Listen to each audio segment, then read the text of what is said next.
Bon, bonsoir. Alors, donc je m'appelle Christiane Varac, je suis cofondatrice de Fomous. Je tiens d'abord à remercier la French Tech et le Club des entrepreneurs de nous recevoir ce soir et d'avoir l'opportunité de vous présenter notre start-up. Alors, je commence par un petit clin d'œil, justement, comme on nous a demandé de parler anglais ce soir, Beauty Game Changers. Je vais faire un petit clin d'œil aux entrepreneurs. Shift happens, on a mis un F quand même, pour vous dire effectivement que le changement arrive. Et le clin d'œil, c'est pour dire que dans la vie des entrepreneurs, tout n'est pas toujours rose, il y a des hauts, il y a des bas. Et je voudrais un petit peu vous expliquer comment ça se passe pour nous. Alors moi, contrairement à ce qui se passe en général dans ces incubateurs, je ne vais pas vous présenter une appli ou quelque chose de tech. Je vous présente un produit. La manière dont nous souhaitons changer le monde du parfum, c'est de présenter un nouveau produit qui est la mousse de parfum. Donc du parfum en forme de mousse. Vous avez ici quelques exemples que j'ai pris avec moi. La différence par rapport à un parfum, c'est que nous sommes un parfum qui hydrate et nous sommes un parfum qui est rémanent. J'aime bien la citation que vous voyez en haut à droite de l'une de nos blogueuses qui disait « Just when you think you've seen it all in the world of beauty, you come across something that makes your jaw drop. Fomous is responsible for one of those things. » Pourquoi en anglais? C'est parce que c'était une anglaise et que traduire en français, c'était pas, ça tombait pas très bien. En fait, l'idée, c'est vraiment d'étonner, de proposer quelque chose de nouveau.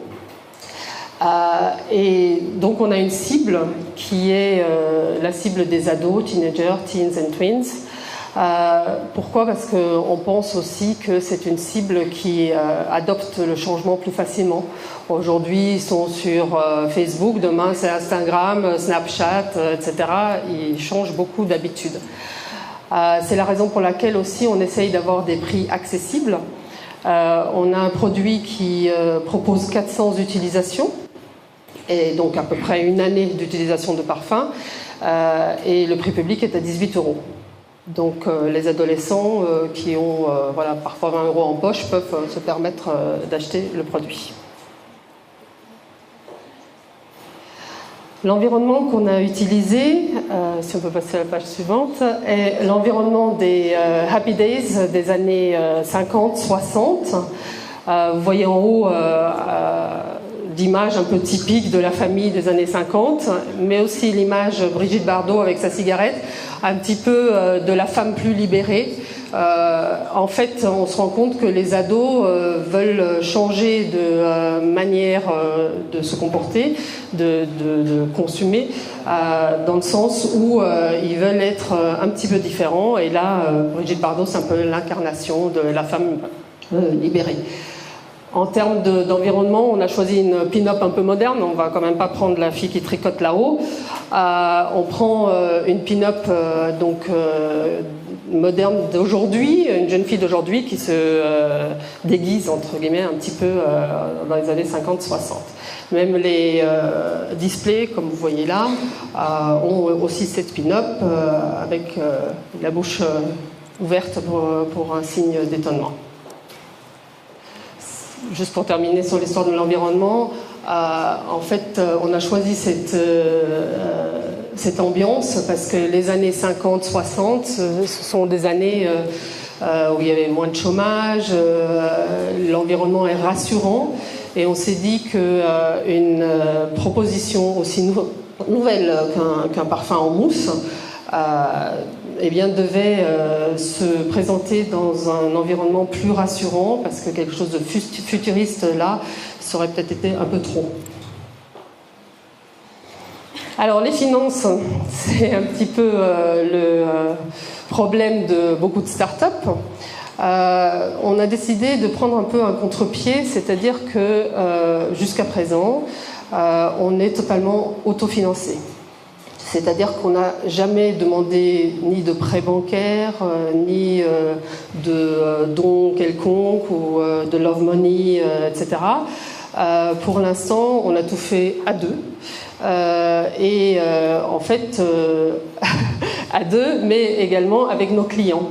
Parce qu'on part du principe spend as you earn, donc on dépense l'argent que nous ont donné nos clients. Quand on fait une vente aujourd'hui, on demande à notre client, qui est du B2B évidemment, hein, pas le client final, on demande à notre client de préfinancer sa commande à 50% et de payer le solde de sa commande avant qu'elle ne parte des entrepôts.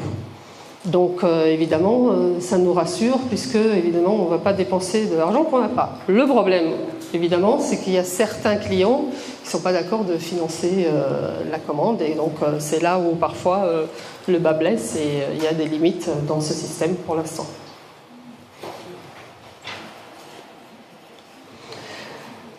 La suite, what else? La suite, c'est des partenariats qui s'annoncent. On est en train de travailler avec le CNRS sur la suite de nos formules. On va notamment travailler avec eux en collaboration avec le Master Focal qui, je crois, va être ici, à Innovagraz. Et ils vont nous aider à développer plus que la mousse de parfum hydratante et rémanente. Ils vont nous apporter d'autres additifs. L'EDEC est également présente à nos côtés puisque nous allons travailler avec eux dans des études de cas, dans le marketing aussi, puisque pour l'instant, encore une fois, tout est fait à quatre mains. Donc là, ce sera aussi quelque chose d'intéressant d'avoir un autre point de vue et des autres personnes qui viennent nous donner un petit coup de main. Une autre suite, et là qui est très importante pour nous, c'est que nous avons été contactés en décembre par Perfective & Melee, qui est donc la maison mère de Chupa Chups, et qui nous a demandé de préparer des mousses de parfum Chupa Chups, donc pour des enfants, disons, de 10-12 ans, qui ont donc des odeurs de la Chupa Chups, c'est-à-dire qu'on va avoir une vanille fraise, une pêche coco, etc. Pour nous, c'est un pas important dans notre développement, puisqu'ils ont une notoriété assez incroyable. C'est une société qui fait 4 milliards de chiffre d'affaires, qui vend 400 000 unités par heure dans le monde, 400 000 sucettes, donc évidemment, ils ont une notoriété folle. Pour nous, on se dit que ça va être un développement très très intéressant. Donc ça c'est le challenge de 2018-2019 et on va donc s'atteler à cette tâche pour nos futurs 18 mois d'existence, toujours pour l'instant à deux, mais avec un développement très probablement en termes d'embauche qui va être nécessaire voilà, dans les prochains 6 mois. Voilà, je vous remercie de m'avoir écouté et si vous avez des questions, après,